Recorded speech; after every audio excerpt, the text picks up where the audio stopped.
It's Wednesday and it's Webinar Wednesday, so welcome to this week's Let's Talk Property. We're joined by a very talkative panel today, and just in the background as we're running our preparations, we're going through today's topic, and I think today's topic is going to be a huge amount of interest. It's a huge amount of stats that we're going to have to try and cover, and we're probably going to be able to get some really good insights into what's happening to the market at the moment. So the subject that we're looking at today is why the first-time buyers property market is booming. Is it really booming? What's really happening behind the scenes? Is there a reason for this trend? And I think we can unpack quite a lot of that today. So just from the Real Estate Investor and the Elam Property Group, we want to welcome everybody back to another Wednesday and another Wednesday of webinars.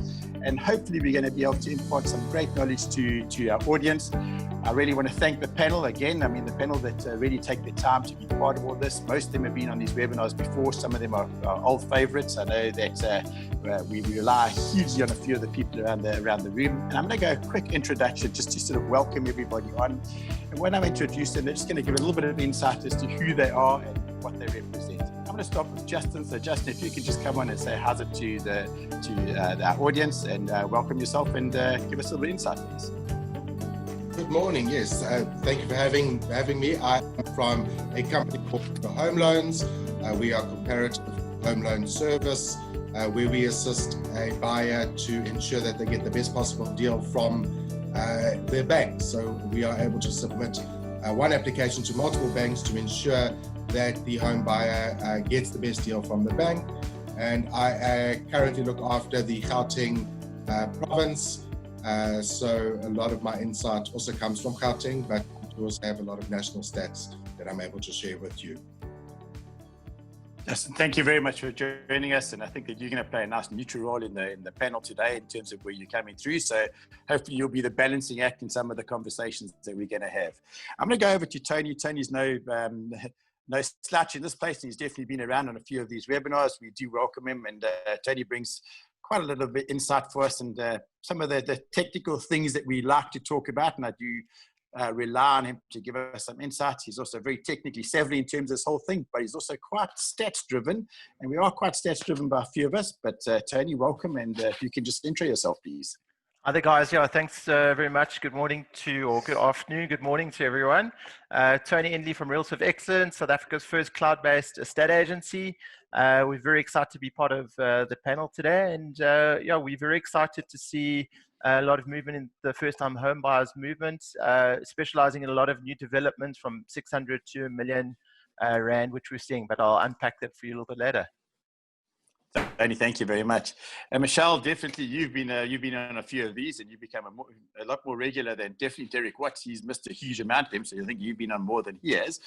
Michelle's also genuinely brings some great stats to our conversation and really backs up some of the insights that we've had based on those stats. She's got a team behind her that really, I mean, as we talk, she literally goes online and gets her team to sort of deliver some of those stats to us. So if there are any big questions, please use the Q&A and the chat box on the Zoom platform to drop those questions, and we'll definitely try and see if we can get some assistance. So Michelle, thank you and welcome. If you can just welcome yourself, please. Hi, Eugene. Absolutely divine to be here. I must comment that I have never met Derek on this webinar session. Not once. Is he a myth?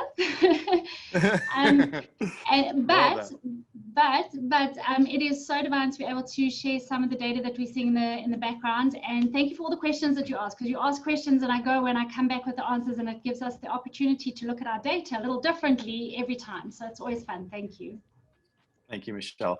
Maurice, also this is definitely not your first rodeo in this particular space. So Maurice has given us massive insight. He gives great insight from an investor's point of view. And I think that when we look at what he brings to the party and when we sort of interrogate some of that, he's also very stats driven. So he speaks from a massive level of authority, and also from an investor's point of view, he genuinely gives us good insight. So Maurice, if you can just welcome yourself, thank you. Thanks, Eugene. Marius Muller. I'm from Soho Properties. I'm the managing director. We focus on social housing, which is quite a change from where we were previously in terms of focusing on retail and shopping centers. But we do believe that's where the market's at. And we focus on projects that are funded through SHRA. We have an accredited SHI entity that we use. and we like the space of social housing, and that's where I'm active now. Maurice, I think you're going to give us some great insights into the social housing, and obviously it's a massive part of the market. And as we were talking yesterday afternoon and this morning, just before we went online, some of those insights that the team is going to bring specifically in that social housing, I think that you can definitely add massive value. Kirby, I want to welcome you. We've never sort of formally met, but we've played a massive role with Remax over the last while with Pat Simcox, who's been quite an anchor sort of person for us in terms of his insights. We've also met with a few of the other Remax people over the last 23 weeks of doing this. So it's also been awesome, and thank you again for Remax for being part of it. And Kirby, welcome to our webinar. If you just want to introduce yourself, that'll help. Yes, wonderful for me to be part of this. Thanks for inviting me, Eugene. I wear more than one hat. I'm very much, I'm the owner of 2 of the franchises in Port Elizabeth, the #1 company in the Eastern Cape. And but I also am a selling agent, and I'm currently number 13 in the world for Remax. So I think being on the ground, working with the clients myself is really assisting. We've got 29 developments. And I can just echo what the other speakers are saying, that the entry-level market is definitely where everything is happening. And of our 29 developments for July alone, we had 101 sales in our office just for our entry-level developments. So yes, that's where my forte is. Also love training. And yeah, just being honored to be amongst all these wonderful people. Well, thank you very much for joining us, and I hope you're going to have a huge amount of fun over the next sort of 50 minutes or so. So just for the format of today, what we're going to do is we're going to go whip around and ask almost in the same sort of order that we've introduced the panel. We're just going to ask them 1 or 2 questions just to set the tone for this morning. We're then going to move across and allow the audience to drop in a number of questions, which they are doing in the background. And there were a few that have sent some stuff across to Candice over the last couple of days just to sort of prepare some of these questions. We'll put these questions across to the panel. We'll go through so that for a good part of the hour, and then we'll allow the team just to wrap up at the end, just to give everybody a bit of a closing argument. That'll take us up to the top of the hour. And if all goes well, we'll do it within the hour. We don't lose any sort of dogs barking and lose any signal, as we're all sort of removed and working in these digital spaces at the moment, but let's see how it goes. So I'm going to go straight into this, and I'm going to speak to Justin. Now, Justin, I sort of introduced you as a neutral player in this role. And obviously you are neutral because you represent everybody in terms of how it's set. You're also looking at the market from both sides. You're looking at from the buyer and the seller side. And obviously you also add that dynamic of bringing the finance into all of these roles. Can you give us a little bit of insight as to what you're seeing in the market at present? And I know you did highlight that your focus was in the sort of the Gauteng area, but you have a national view in terms of what's happening. So Justin, if you could take a minute or 2 just to sort of give us some of the insights of what you're seeing in this market at present, and if there is genuinely a bias towards that first-time home buyer. Yeah. So I think what's very interesting is when we came out of lockdown, we were really expecting the markets to take a plunge, and we were really concerned around the property market. And what has amazed us is the amount of activity that is going on in the market right now. We initially thought it was a bubble. 1 month went by, bubble didn't burst. Month 2 went by, bubble didn't burst. We're sitting now at the end of September, and the bubble certainly hasn't burst. We have seen record numbers, and I'm talking statistics from a Bondable point of view. In July 2020 was our best month since May 2007. So that's pre-bubble economic downturn. And it continues to, there's a lot of activity still. So, you know, the question is it a lag? Is it a bubble? From our point of view, we haven't seen a downturn in the activity in the market. And a lot of our statistics reflect what's happening in the real estate market as well, because many of the purchases do require a bond. Just to be focused on the first-time home buyers statistics, our first-time home buyer population nationally is sitting at 53%. So that is half of of the purchases in the first-time home buyers space, and our average bond size is sitting at 1,195,000 rand. Looking at what's also very interesting is looking at the average age of our total bond population as well as our first-time home buyers. So our average age of our total buyers is 37, which is 1 year younger than this time last year. And our first-time home buyer age is 35, which is also 1 year younger than this time last year. 95% of our population is still is for primary residence. And also what I think is very interesting as well is that our 91% of our applications going to the bank is sitting at 91%, and only 9% are self-employed. A lot of questions come my way as well around, the transactions happening in the market and the activity happening in the market. Do we feel that the banks are pulling back? Are they worried about their bad books going forward, especially giving the relief on bond payments during lockdown? We have not seen the banks take a negative view of what's happening in the market. They are still extremely aggressive, and they certainly compete against each other for the business as well. So we're not concerned around the banks tightening their lending criteria or tightening their scorecards. I'm very glad you brought it up. I mean, it is a question that was raised initially, and I wanted to sort of raise it. And I do want to raise it again, just to sort of reiterate it. From a home loan approval point of view, you're indicating that the approval rate is quite high. Is that because the audience that we're speaking to, or the people that are applying for homes, have become a little bit more educated in terms of how to apply and get around it? Or is it because of the likes of companies like yourselves who are genuinely going out and making sure that when we get to that point, that we're approaching the institutions in the right manner with the right sort of information? And as the world becomes a little bit more tech savvy, are those things assisting us to get across the line in terms of making sure that our approval rates are improving? We are very focused on pre-qualifying a home buyer prior to them putting an offer to purchase in. So that means that the quality of the buyer that we're putting into the banks is of a lot better quality than a client we don't know anything about. So we have moved to a space where we've allowed a consumer to digitally do what we call a bond indicator, gives them a calculation on what they qualify for. And we also do a lot of human intervention and speak to the client and get an understanding of their financial position, issue them with a certificate. So the agent and the seller is also happy in the fact that when they're presenting the offer to the seller, that they are comfortable that the banks will approve it. And we see it in our conversion ratios as well. Our conversion ratio on a client who's been qualified jumps up to 90%. We get a conversion, which conversion means submission to grant, where we're sitting at around 78% if we go in blind. Okay, cool. Thank you. I did allude a little bit around the tech savvy stuff, which really does give me a great sort of lead into to bring Tony into the conversation. Tony, we've spoken before around the tech savvy sort of buyer, and it's a space that you guys are very popular for, and it's obviously a space that you are a leader in terms of how you've set it up with being a first cloud-based sort of reality.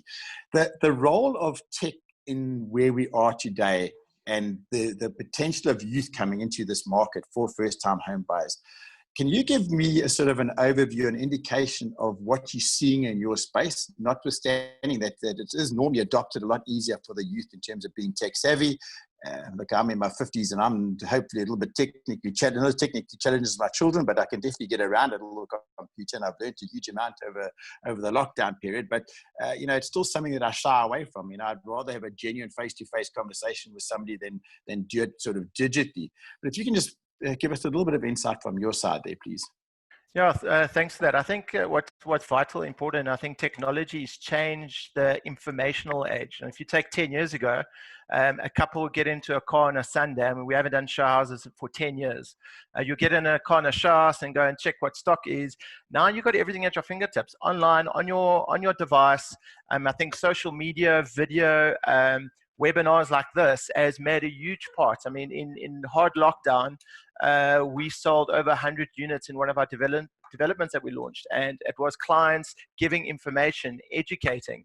And I think that the younger savvy is, we're in a trust era where the consumer is protected, where, you know, a lot of the guys that are developing now have been around for a long time. You're not going to have a bucky builder trying to develop in these times. You're going to have someone with a track record because they have to buy the land cash. They're putting all the infrastructure up front. We're finding that, you know, younger buyers buying off plan don't have to pay transfer costs now. They're going to wait a whole year. They're going to get capital growth without even using any of the money. Exactly what Justin was saying, getting 100% bond. We're finding 90% approval rates with all our clients. So, you know, being the tech side, it's really about, they've got all the information for them to make the right decision. So the technology is giving information. By giving information, you're helping more people come into the market. And I truly believe it's a very exciting part, because we read in the media that, you know, property market's not doing well, but there's a portion of the market that is doing extremely well. And there's a stat that I gave to you earlier, is that if you look at the deeds office over the last 12 to 16 months, 5% of the market was over 3 million. Only 5% of the whole market was over 3 million. 80% of the market was under 1.5 million. Properties between 400 that we don't even hear about, 300 to 600,000. We're getting more people coming into the property ladder, which is going to actually is such a positive thing, because it's bringing more people owning property, and you're building the lower income to a middle class, because their property is going to grow in value.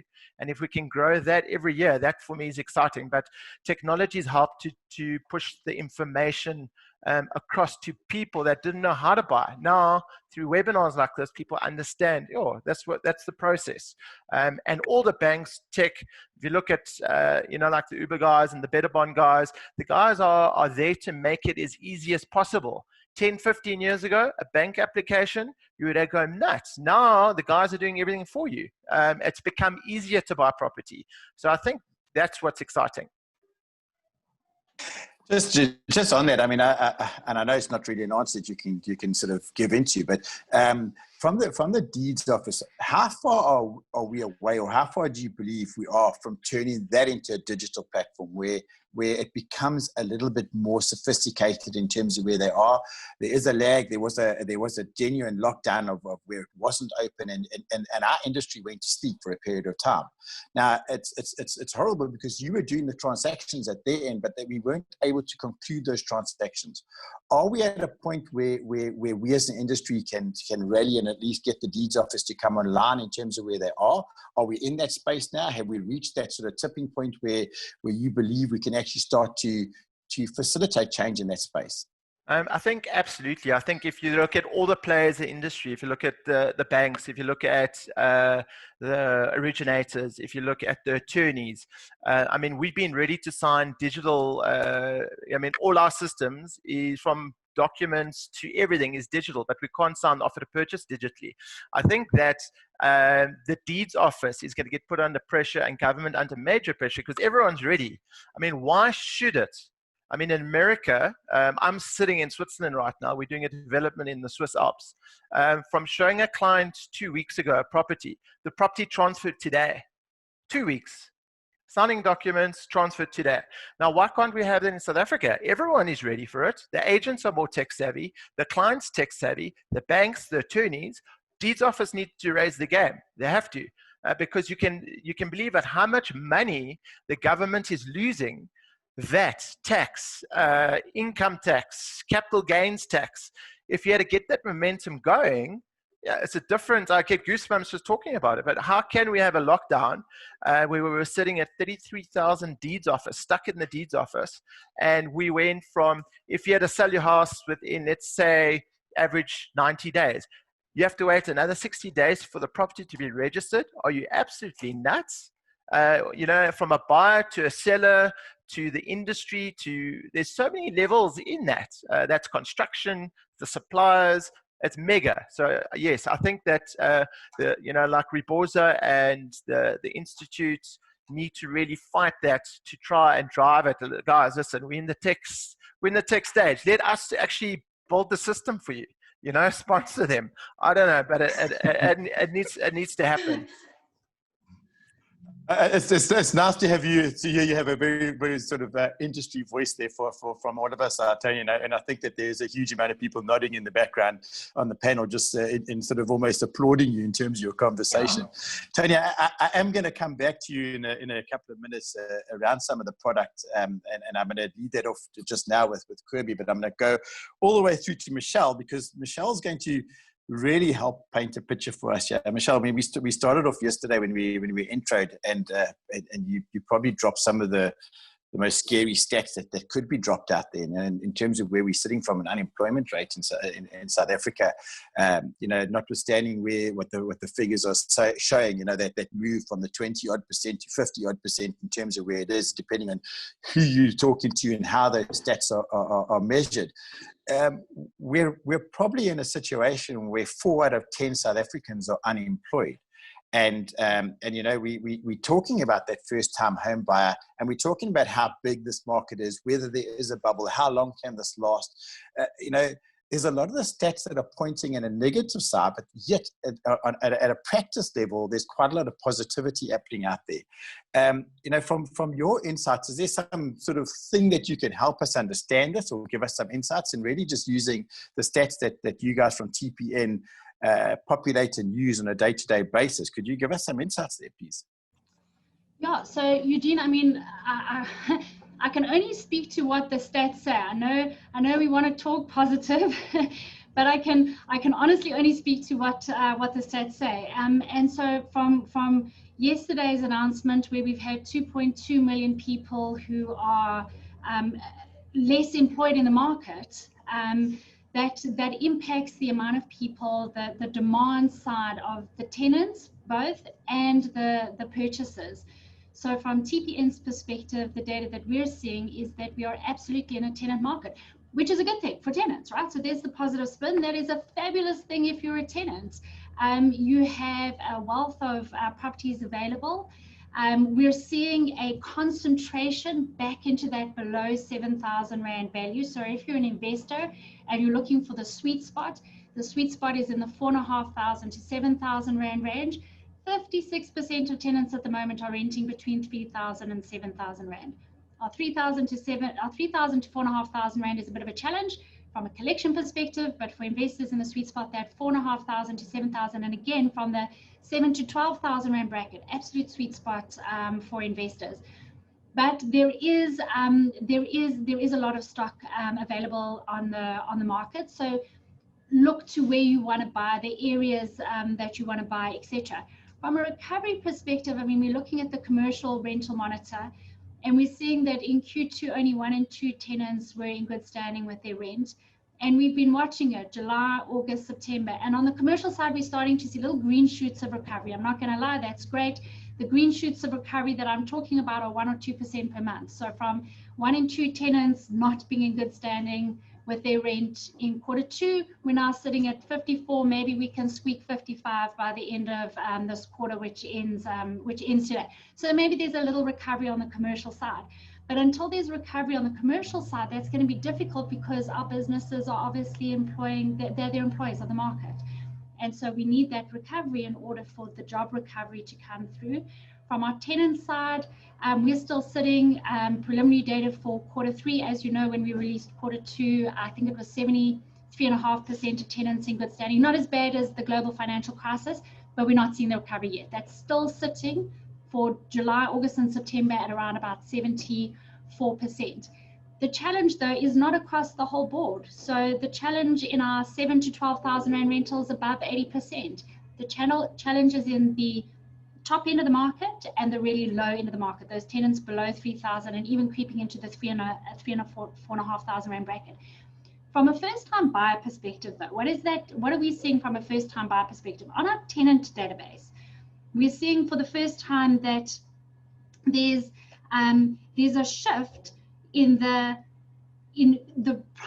major demographics of distribution of who's renting, and that has dropped down to our 28 to 33-year-olds. It was climbing. Every year it was climbing, and the tenants were just becoming older and older and older. What we're seeing in the first-time buyers, though, is it's the 25 to 35-year-old category that makes up 42% of first-time buying. And so because of that growth in that category of first-time buyers, in that age group, 25 to 35-year-olds, we're starting to see that the tenant average age has shifted back down to 28 to 33. So we've got a younger demographic in the tenant market currently in 2020, from a very young, from a Gen Z demographic. So those are our 22 to 27-year-olds. We're just not seeing them in the rental market. In the rental market, they've shifted from 2008 from making up 32% of the market. So we're talking about our youngsters, 22 to 27-year-olds. In 2008, they were making up 32% of the tenant market. They're now only making up, wait for it, 8%. So they are not leaving home and moving into the rental market, and they're equally not buying. So if I look at that demographic, 22, 25-year-olds as first-time buyers, they only make up 5% of the buyers market. And so really what we have is we have youngsters that, simply because the most unemployed segment of the market are the youngsters, and absolutely above 50% if you're looking at that demographic. And so if they're not employed, they're just not able to rent, and they're not able to buy at the moment. So for me, the story is about employment and about getting this economy back on track, getting people employed, allowing them to rent, allowing them to invest, allowing them to buy. We'd have to agree 100% with you about driving employment. I mean, employment's a massive part of all the focus. I know that the president is looking at some packages at the moment in terms of trying to drive that. There's a huge amount of focus from everyone, from growth coalitions, et cetera, all the way down, trying to set those spaces and places up across the country, and that's important. Michelle, I want to put you on the spot a little bit, in terms of that rent versus buy conversation. It's always a difficult conversation. I've actually asked you this question before, and you answered it very well the last time, and hopefully you're going to answer slightly different this time, because I'm going to place you a little bit more on the spot. I'd love to understand from your side, I mean, obviously rental is your game in terms of where you are, but with the drop in interest rate, is there a need or want, or would you still encourage somebody to purchase, or is that rental space quite safe now, because you can get it at a better rate? You can then determine how you're going to fit into the market. With employment the way it is now, you don't necessarily want to take the big jump into a purchase. How do you guide people if they're asking you this particular question at the moment? So for me, it's an absolute personal choice. Renters have the benefit of being able to move if there's a job offer change. If I want to move city or towns, I can just pick up and move to where the new job offer is, and that's the benefit of renting. So it's not always, I think, Eugene, what I'm trying to say, it's not always just a pricing game. So there's other reasons that would drive whether I want to rent or whether I want to be in home ownership. If I want to drive it purely on a numbers game, right, then renters right now, you're not paying the levies, you're not paying the rates and taxes. In the really low end of the market, you're not paying sewage or refuse charges, and those are numbers that are growing at double-digit escalation. Yes, you're paying your electricity, and yes, you're paying your water, you're paying your utilities. I'm not going to bring that into the conversation, but on your levies, on your utility, on your rates and taxes, on your sewage, on your refuse removal, double-digit escalation, and you've got to factor that into your overall cost of home ownership. You've got maintenance costs. You've got to factor that into your home ownership conversation at the moment. We spoke just now about preliminary data coming out of TPN in terms of escalations, and we're seeing negative escalations for Q3 in even the 7,000 to 12,000 Rand rental category. So you have got the benefit of reduced rental amount at the moment, and that's coming off a very long period of low escalations in the rental market. On the home ownership side, we're sitting at 7% interest rates. I mean, that's just phenomenal. That is super exciting. That is so fantastic. For me, though, it's always about strategizing for the risk. So yes, maybe I can afford it 7% at the moment, but I'm doing my numbers based on the fact that I expect interest rates to get to 10%. I did not just say that Michelle expects interest rates to get to 10%. That's not what I said. It needs to be clear. I said that I am, in my strategy, saying that if interest rates were to get to 10%, what does that mean in terms of my personal budget? So it really is, Eugene, it's such a personal decision, and there's pros and cons both ways. And right now the numbers look great from an interest rate perspective, but I can offset that against the increasing rates and taxes, etc. costs. Answered like a true statistician, definitely, and definitely gives us sort of a bit of insight. I think the things that we do forget about when we look at the costs is the utilities in terms of where they set out, and that definitely has an impact. I'm going to move across to Maurice. I think this is a great sort of caveat to bring you in, Maurice, and I would love for you to start. I mean, I'm certain that the audience understands it, but just with the concept of social housing, and sorry, as my dogs go mad in the background, if you could just give us some insights of what is considered social housing and how is that determined? And specifically, I'd really like to understand where they're being established. Are they where are they being built in the town planning in terms of how we set things up? Because that's an important question, and it's probably one that we really want to understand, because it's going to impact. Well, there's a perceived impact that it may have on the market space in terms of value of that land. So the social housing sits under the Department of Human Settlements, and there's an entity called Social Housing Regulatory Authority.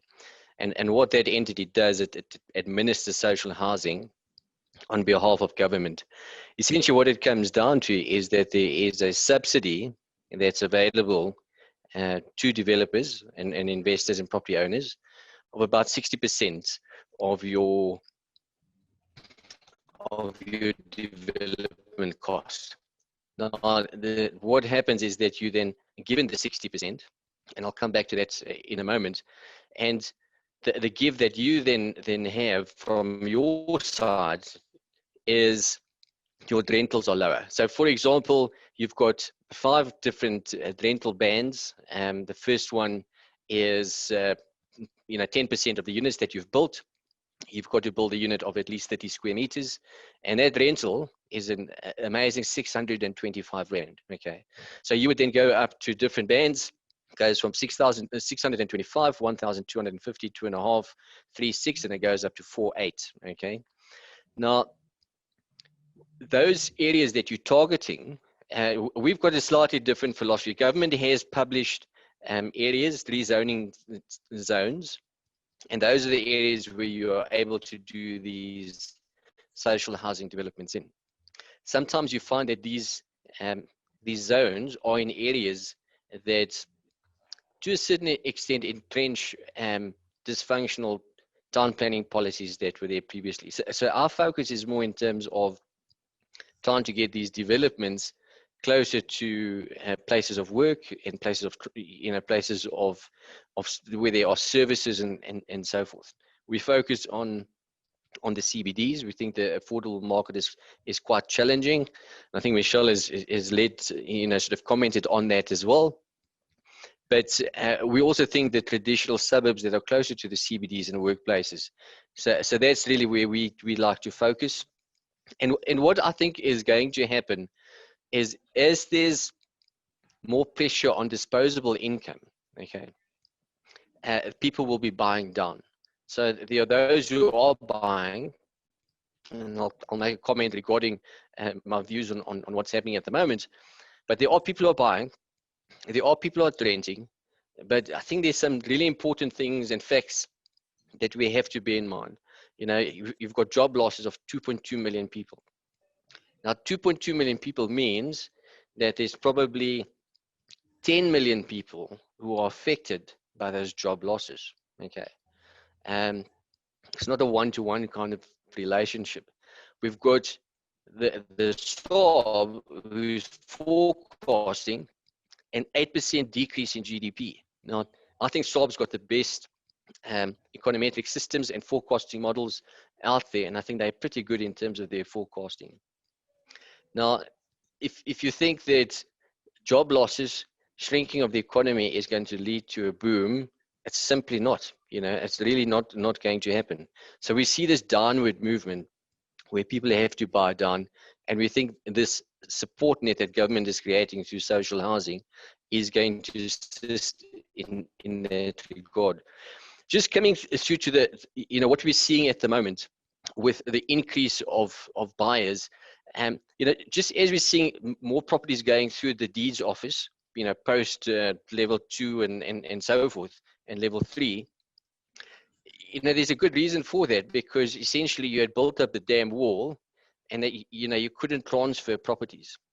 In the same way that you couldn't transfer properties, people weren't transacting. You could see a property virtually, but people still weren't transacting. And so when the floodgates opened, the deals that were waiting to happen, those were being concluded. What I'd like to see, though, is how many of those properties, even though bonds have been approved, actually transfer. And Michelle could maybe come in and talk about the transfers that are happening, to quote those staggering numbers that she spoke about earlier on, about what's happening in the deeds office. Now, for me, that's more a picture of where the reality is going. Okay, I think it's very it would be silly to place a lot of reliance on the stats we're seeing at the moment, because we're in a period where numbers are all jumbled up. It's like going to a shopping center and doing foot counts or doing traffic counts and basing a development on that. I think the developments that we're seeing coming through and take up on those, yes, you may get bonds approved, but putting down a 2,000 or 7,000 or 10,000 rand deposit doesn't mean that the market is up. It just means someone's maybe taking a punt, and developers are seeing through projects that they may have started 3, 4, 5 years ago.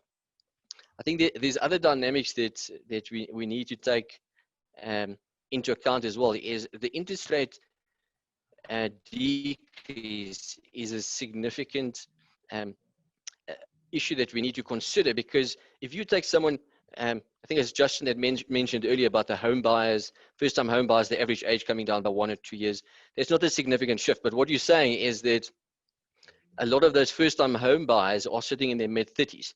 So they've been paying rent for the last 10, 15 years. They're probably dinkies, in terms of double income, no kids yet. And now they're saying, well, you know what, if I do the calculation, paying the bond is actually probably not that difficult relative to the rent that I've been paying. And by the way, the guy that I'm renting from, or the girl that I'm renting from, is a buy-to-let investor who bought this property in order to get some return. And this property is now yielding 2%, because we're seeing negative growth rates in terms of rentals. So it's not that attractive anymore. Okay. And where you've got someone else and saying, well, let me buy the property. The stock market hasn't done that well. It's been quite volatile. I can go into this property and less volatility. And by the way, I'm making some saving relative to rental. So I think it would be misleading to read too much into what's happening at the moment. One needs to look at the trend. The trend is your friend. And but I'd love to hear from Michelle in terms of what's happening at the deeds office. Michelle, I'm going to ask you just to hold off on that question for a little while, because I'm going to come back. Maurice really does give insight as a true investor, and it's obviously from his history, from an investor side of view and an investor guidance, he really does open up some questions. Now, and it just led me into something before we go to Kirby for a quick question. I'm going to come back to Michelle on those deeds that Deed's saying now. But Maurice, my last question for you before I move to Kirby, the alignment around social housing, is there sufficient product in the market, and are there enough plans to ensure that? Because if this first-time home buyers boom is happening, and it's happening within the right context of the market in terms of where it should be, is there sufficient product? So in terms of the rental process, so you've got social housing, and that really focuses on rental stock, and then you've got the FLISP, gap housing, and that focuses on ownership. And that's why I think you'll start to see a lot more happening in terms of lower priced properties. So that 80% of properties that transfer being below $1 million, that 80% may be less than 700,000 going forward. There's stock coming out in that market. The social housing is a little bit more challenging, because the process is extremely robust in terms of ensuring that the money goes out and it's used for the purpose that it should. Of course, we've seen with the Zondo Commission that there are a few slip-ups, like the Free State example, but there are more and more players going into that space.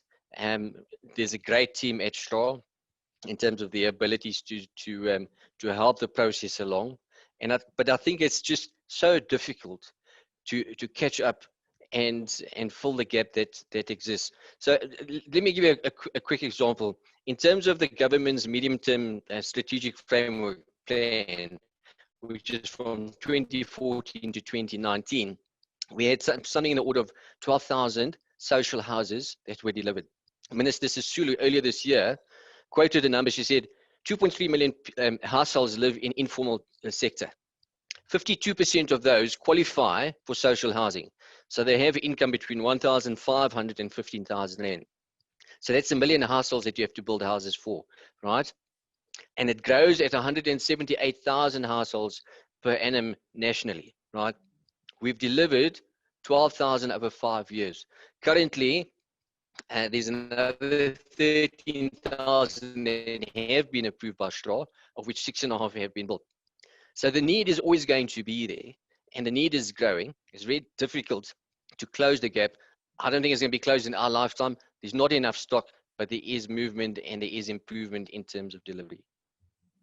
Okay, great answer. Thank you. And I think there's a whole lot of people that just moved forward in their seats that were listening and thought, okay, there's more opportunity in this market. So before I come back to Michelle on the deeds, I'm going to get Kirby a chance just to sort of answer one or two questions. Kirby, we've only got to the top of the hour. Now we're at 42 minutes past, and I can't believe we're only getting to you now. But Kirby, what we really wanted to focus from your side is, what are buyers in this first-time sort of market? You know, if you're a first-time buyer, what are you looking for? How big is the space that you're looking for? Must it be accessible to schools, work? Must it be on bus routes, et cetera, et cetera? Can you give us some insights as to what first-time home buyers are looking for at the moment? I think the home buyers now are definitely looking at security. A lot of them are focusing on complexes, especially the first-time home buyers that's coming from rural areas or from townships where that is a pertinent problem for them. So when they come to us, they want to be safe. I think the fact that a lot of first-time home buyers now are also being able to afford what they could only rent previously, because previously when they were renting, they could only afford, say, a 2-bedroom house to buy, but now they can maybe buy that 3-bedroom that they could only afford to rent. So I think there's a shift in what they can now qualify for. So we're finding that they're all buying to the maximum. The problem that I'm foreseeing is they're all buying with 100% bonds. Hardly any of them have got any deposits that they are putting down, which for me is concerning, because the minute that the economy, the effect of COVID and the effect of the corruption is going to come through, and we're actually going to see what is going to happen to some of the businesses that are just keeping themselves afloat, but probably is not going to stay afloat. All those people that are earning salaries are going to lose their salaries. So I foresee that the banks are going to change their approach towards the first-time home buyers, or to everybody at the moment that's just buying. It's almost like we are experiencing a frenzy at the moment here in the Eastern Cape. The minute something comes onto the market, we get multiple offers. It's almost like the people have got this fear of loss. They just want to sign. We listed a property. I listed a property 2 days ago. I've got 3 offers signed yesterday. So the fact that they can now afford so much more with their money that they used to be able to afford is a false sense of accomplishment. They don't actually think of the future. They don't think of the fact that the interest rate might only stay at 7% for the next 2 years, and that might start increasing. So for me, it's a massive problem that people are actually not doing their homework. I know that the banks are working the calculations out on an 8.5 to a 9% interest rate when they're actually approving the bonds. Justin can just come in here with me. So they're not working the affordability out on the 7%.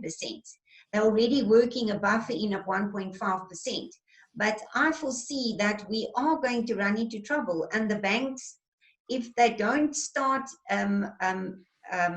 requesting or at least a 5 to a 10% deposit, so that the people have got a buy-in, and it's not just 100% bonds. And I mean, with Tony, a lot of the cost is even included in the developments. There's no vested interest for that purchaser. They were never they never owned a property. Now they can get the property. They don't have to pay anything. I don't think that there's a lot of thought going into most of the buyers that's going out there and just purchasing to the maximum. And they're all trying just to get whatever the maximum is. They say to you, Quibi, do my pre-approval. And we do the pre-approvals. And of the pre-approvals of our first-time homeowners, it's now 57% of our market.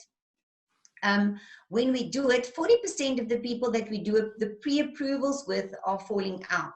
So of the pre-approvals that successfully concluded, those people obviously we get them through also on a 90% plus, like Uber, we were doing it through Betterbond. So I just foresee a lot of red lights that I see flashing everywhere. And I think we need to be very cautious. We need to educate our buyers. We need to say to them they cannot buy for the maximum that they qualify for, because it's a false sense of what they can afford. They cannot afford it. 3 months ago, they couldn't afford it. What's changed? The economy is worse. The politicians are more corrupt than ever before. So nothing has changed. And they are thinking, we're in the pound seats. We can buy, let's buy for the maximum. And I think we need to have a lot of more programs where we're actually educating the clients and cautioning them to not just go and buy. Well, that's a great segue for me at the moment, because I mean, obviously, from on the 14th of October, we're running a first-time masterclass for first-time home buyers, and it's a space that we did notice and see. What is the difference between a FLISP and social housing? What are first-time home buyer owners looking for? What is the stock that's out there? From the developments that Tony was alluding to earlier on, what sort of size are we looking at in terms of the houses that we're buying in that particular area? And I'm going to hand this over before I go back to Michelle for the deeds thing, because I really do want to end on that, and I will come back to it. But Tony and Justin, if I can start with Tony, just in terms of the stock that we are using out there and where the people are purchasing, can you give us some insights into what those are at the moment? Yeah, absolutely. So I think there's quite a few trends. There's first-time home buyers, and obviously there's people downscaling because electricity has gone up, water hasn't come down, people's costs have gone up. Having a pool, having a big garden, those are all things that are going to start changing in the future. And that's happening globally, not just in South Africa. People are going, listen, cost of living's gone up, I need to. So you're going to get people down buying. So that is one thing. But to answer your question with the developments that we're doing, and it's for example, Parkland's one of the fastest growing areas in South Africa. It's been like that. We've got close to 1,000 units that completed this last year. We've launched 400 units with international housing. We sold the first phase out in lockdown, 690,000 for 1 bedroom, 740,000 for 2 bed, 56 square meters. And to go back to the renting versus buying, and this is what we love educating our clients. Instead of going to go buy a car at 500 or 600,000 rand because you're getting a good salary and it's going to cost you 7-8 grand, leave the car, buy a property. If you're renting at the moment, and this is this buying versus renting that we were talking about earlier, if you rent for 5 years, let's say it's 7,000, you're going to basically, here's my figures, 84,000 Rand a year you're going to lose. Over 5 years, that's 420,000 Rand.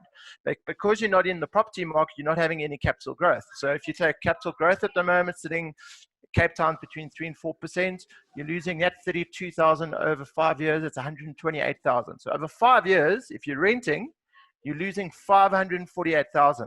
In 5 years, you could have bought that property pretty much cash off plan. So, the big drive is, and it's education, exactly what the team is saying. It's just, you need to spend more time with the client, educate, teach, and nurture those clients and what's best for them. Justin, you want to lean in there as well? Yeah, so I think also, you know, if we're looking at your first-time home buyer's purchase price, we're looking at around the 1.1 million rand mark, and also, you know, we're not seeing a specific uptick in any particular area. We are in the big metropolitans. Everybody is experiencing the same. So it's not like, let's say, for instance, the southern suburbs of Joburg is doing better than the northern suburbs of Joburg. It's all relative in our total population. So, you know, it's not, from what we can see, any provincial or area specific. Okay, cool. I'm gonna go back to that deeds question that Marius raised with Michelle, and it was something that we spoke about in the beginning, and it probably paints the truest and scariest picture in terms of where we are today in terms of the discussion. Yes, there is a boom, and there's no doubt there's a boom that's happening in the first-time buyers market. That's emulated by everybody on the panel. But what we are going to caution to, and what we want to speak around, is where the backlog and where the holdup is in terms of some of the purchases. That 5% that you guys are speaking about from Tony's side, above the 3 million mark, is worrisome in terms of how the market looks at itself. But it might make a lot more sense when we just put the stats behind this. Michelle, you gave us some unbelievable insight in the beginning around what's happening at the deeds office now, and I think, you know, literally, I think I fell off my chair in terms of rather moving forward on my chair, where the rest of the team sort of you know, all pricked up in terms of how that stat works. Can you just go back to those stats and just sort of give us some insights in there, please? Yeah, great. So Eugene, the first thing I'm going to do is I'm going to back Kirby up, because we did a survey on our tenant database asking them their most important considerations if they were to buy. And 70% of the respondents said that security was their number one consideration. The second consideration is space and property size, and distance from work. So those are the considerations that the first-time buyers are looking for with what or where they are going to go and buy. Not too dissimilar from a tenant. The need of a tenant actually prices the first thing, and the second thing is security. So security is absolutely a South African way of life, right? Whether you're a tenant or a buyer. In terms of the deeds data, we were looking at the number of transactions. So I came to the party with a few of the numbers that we were seeing, looking specifically at the deeds data in terms of first-time buyers versus repeat buyers. And we went and we looked back into the global financial crisis, actually, to see that was the period where there were more first-time buyers in the market than there were repeat buyers. So I think what had happened in that period, coming through the boom period, there were a lot of investors that invested, again, at 100%, because, to Tony's point earlier, you could buy a property off plan, you could wait 12 months, you had 30% capital growth, you could sell it before you even owned it. And so a lot of investors had used that kind of gearing and got themselves into trouble during the global financial crisis of 2008 and 2009. And so during that global financial crisis period, what we saw for the first time that there were more first-time buyers than there were repeat buyers in the market. So what am I talking about? 52% first-time home buyers versus 48% repeat buyers in that period. And then over the last 12 years, it kind of sits at around about 48-49%. That's the number of first-time buyers on the market compared to repeat buyers. And for 2020 so far, that's only sitting at 45%. And the point that I cautioned about here is that is because, firstly, 2020 is incomplete. There's a lag on the data. And to be honest, we get the data on a weekly basis from the deeds office. We bring it into our environment. And we're only seeing 56,000 transactions at the moment. To give some context, in 2019, there were 307,000 transactions in total in 2019. In 2016 was 360,000. And in the boom period, it was 550,000 sales on a per annum basis. So boom period, 550,000. We're seeing in the last little while, it's sitting at around about 360,000. And currently in 2020, we're only seeing 56,000. And that is as a result of what Tony has said, what Justin has said, what Marius has said, what Kirby said. There's a backlog in the deeds office. The transactions aren't actually finished being processed as a result of the hard lockdown. one of the questions that you asked me just before the session, and coming off, I think it was Tony saying that only 5% of the transactions are above 3 million rand. We looked at the average sales price, and the average sales price coming into 2020 was 1.5 million rand. In 2020 so far, it's 1.4 million rand. So there is a reduction in the average sales price, and the last time it was as low as that was in 2015. So it has been running above 1.5 million rand for the last 5 years, and so far, and I do caution that it is on limited data as not all the transactions have processed, and we are only in September. There is still some of the year left to go. Okay, well, thank you. I think that's a great place for us to sort of place where we are at the moment. We've got about 30 seconds each just to wrap up. If you can wrap up very quickly, believe it or not, we actually got to the hour very quickly. And just from my side, I want to thank the panel for being part of this webinar. I really want to thank everybody for the time that they've given our audience and ourselves in the space. And we look forward to hosting a few of you on the 14th of October with our masterclass that we're going to be running. And please, if you haven't registered for the masterclass, please go online and do so immediately. There's a lot to learn, and there's a lot of conversation that still needs to take place. And as you can see from today, we only just got through the questions. We didn't really get a chance to sort of highlight any of the questions from the audience. So as a quick wrap up, in about 20 to 25 seconds, Justin, can you just give us your quick overview? Absolutely. So I think, and I've also been looking at the chats, people are concerned, and Kirby alluded it to as well, is that people are concerned that, you know, is the consumer able to afford the property that they're purchasing? And one of the questions was, do we believe that the banks are recklessly lending? I 100% do not agree that the banks are recklessly lending. They are regulated by the National Credit Act. They are not allowed to recklessly lend. Is the consumer creating an affordability issue for them? You know, it's a difficult one. Yes, if the interest rates do go up to 10%,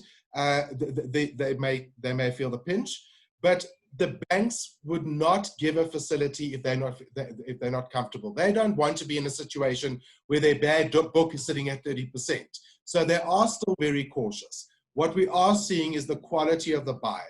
And yes, are they maxing their affordability? Perhaps they are, but the banks wouldn't just give facilities. They never want a bad book like they've had in the past.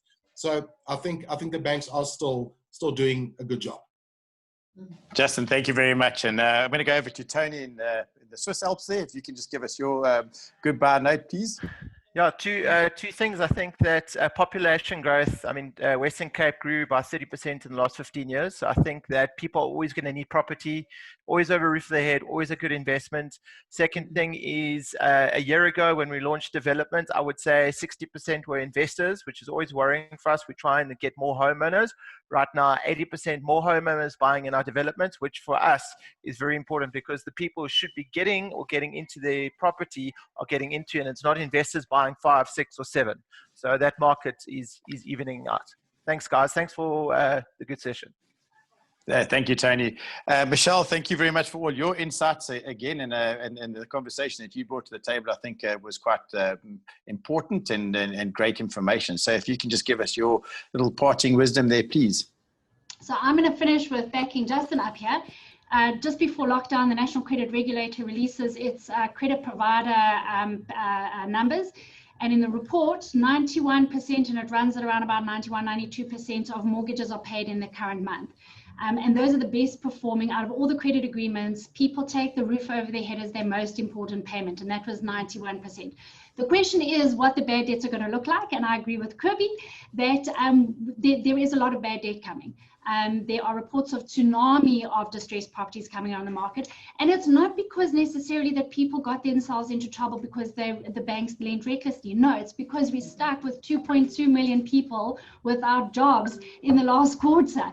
That is what the problem is here. In terms of understanding that 91% of mortgages that are sitting in current, in terms of the age analysis, to put that into perspective, short-term loans, we're sitting at 65%, right? So that's a 35% delinquency on short-term loans. And where do rentals sit? At the same period, they sat at 82%. The roof over your head is always the most important payment for a consumer, which is good news for investors, and it's good news for the lenders. See, I can be Michelle, positive. Michelle, thank you very much for your insight. Maurice, if you could just give us your parting knowledge there as well, please. I think just to add to that conversation, I think the banks are very responsible, but a good lead indicator is if you look at the provisions that are increasing on their balance sheets in terms of bad debt provisions, and that tells you that they are expecting some sort of tsunami coming through in terms of people not being able to service their debt. Now, that's not only for home loans, there's obviously debt across all businesses itself. Just the one point I'd like to introduce and close off on is I think it's a great opportunity for institutions to start looking at property as an investment class. And not necessarily in the listed sector, but to get that fundamental base in, I think there's an opportunity for institutions to look at that and to offer that to their clients, so that you're able to get a spread in terms of going into property, but you're getting a spread in terms of different types of property, different localities, and so forth as well. And hopefully we can do a session on that at some stage. I love the idea, and I definitely think we should. We have touched on it once or twice in some of the webinars, but it probably would be a nice thing to have a solid focus around. So absolutely. Maurice, thank you very much. Kirby, you have the last words from the panel before I sort of close off. So make it a good one. Yes, I just want to say, in my defense, Justin, I agree. The banks definitely do have their checks and balances in place, but we are only as strong as what the politicians and the economy is allowing us to be. So the banks are 100% reliant on what our politicians and our economists are going to be doing going forward. So if you are handing your bank statements in, then you are obviously being screened on the way that you handle your credit. But if your boss goes bankrupt tomorrow, you don't have a job. And that is what I'm saying. We need to protect our business owners. We need to make sure that our economy is sustainable so that our people can still get that income that they are currently getting. So let's build South Africa together. I believe in property is still the best return. All my wealth is built on property, and I will continue to be investing in property. So for everybody out there, yes, just make sure that you know what you're doing. Thank you. Well, you heard it right. Yeah, she's the 13th best salesperson in the world, believe it or not, in terms of sales. So, Kirby, thank you very much for the insights you've given. And I think Justin only attacked you because you mentioned one of his competitors, which was just you could see him flinch as you said it earlier, right? So, ladies and gentlemen, thank you very much for joining us. Please don't forget about the 14th of October.